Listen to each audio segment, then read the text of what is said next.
You've caught us at an interesting time, Bob. Stuart and I are in the midst of recording some material for the course Well, that you're How you going? interested in. So yeah, this is Stuart King. This is Bob. hi, Um, Stuart. How you going? yeah, and yeah, Bob's just Stuart. Bob's just come on today to. He's interested in finding out a little bit about the course that we're currently putting together. Cool. Yeah, so yeah, Bob. So yeah, let me help you out. You got some.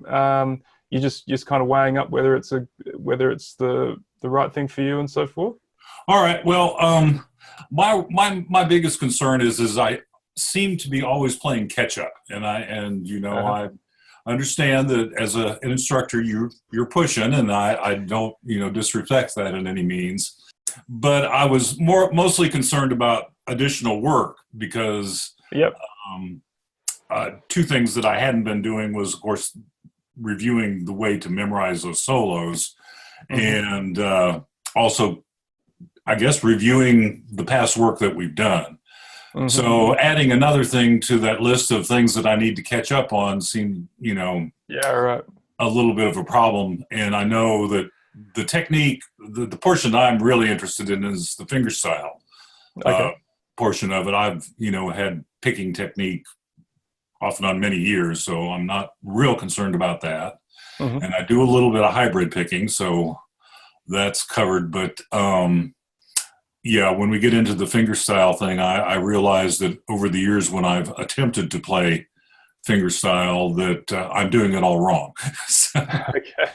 well, Well, man. mostly, it's one of those things. But so yeah, I am interested, in the course for sure, and I probably will take it. But that, like I say, the workload concern is my biggest problem because if I review all the things that I have to review, that leaves very little time for new work.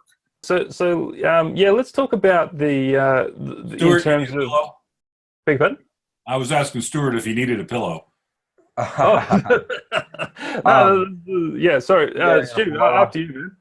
yeah, I was just going to say that so a lot of what we're working on in this course is the mindset stuff, and that can be certainly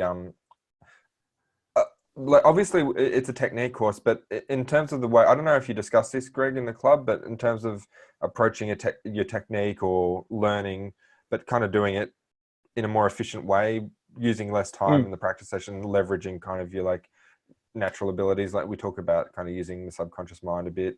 Yeah, So it's kind of funny. We're just as we speak recording this stuff, so it's kind of good for us to talk about it because that's what we've been doing all morning, isn't it?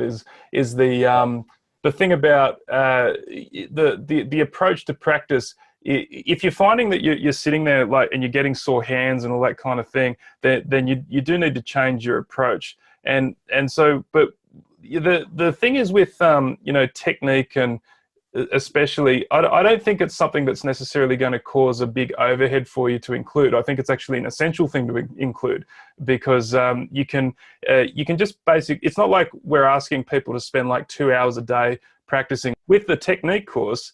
It's more like a lifetime access thing where we've just basically compiled a complete resource of all the technique that you would need to practice, like so the fingerstyle for pick people, it's from stuff Stuart's doing, and then you can just take like one of these exercises and spend 10 minutes on it at the start of each practice session, and then just gradually over time kind of build your technique like that. Like that's why we kind of made it as a more open-ended style thing. So and if I'm you using a lot of this information that we've learned from studying and researching all this together over. I mean, I've been researching this stuff for years, but yeah, to actually get stuff together really, really quickly. And I'm mm, busy, super busy with family and all this other stuff. And for me, getting to the guitar can be pretty hard. And I've been working on some tunes, and I'll spend 5 minutes on the tune and use some of these kind of strategies, and come back the next day, and I've learnt a third of the tune and 5 more minutes and 5 minutes here. yeah. Things like that, to actually knowing that if you practice and focus in a certain way, um, you know, that can actually save you a lot of time in the long run anyway, rather than sitting there for hours just trying to drill it in. Because we Exactly. found that doesn't really work that well. I mean, it's good when you're starting out, getting a feel for your instrument. But if you've been playing for a while, a lot of the learning happens outside of when you're away from the instrument anyway. So that's exactly like the whole subconscious mind thing that we've been talking about this morning, isn't it, Stu? Like by organizing your practice session in like certain ways, like and taking advantage of the subconscious kind of consolidation, you can really save the work that your hands are doing and make things a lot more fun, because it's not like you have to sit there for 5 hours doing something, and still get the results. It can sound a little bit kind of a bit funny, surely it's not that easy. But for me, the kind of proof is in the pudding a bit, because you see so many players who are multi-instrumentalists and, they're really talented from a really young age. And you've just got to look at it and go, either this person has some sort of natural ability that nobody else does, which is quite unlikely. Maybe some people have more of an aptitude for certain things, or that they're just practicing the right way and they're kind of being a bit more efficient, Yeah. So does that kind of help clarify anything? Oh, we've got a visitor there. Yes, she is my desk cat, keeps my desk warm for me.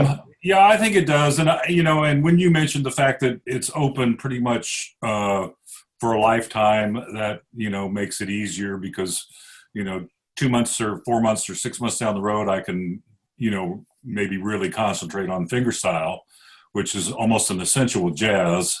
Yeah. And something that, I'm definitely interested in. So being a rookie, I just have to ask these questions, Oh, of course. Yeah. All right, well, I'll let you guys get back to work.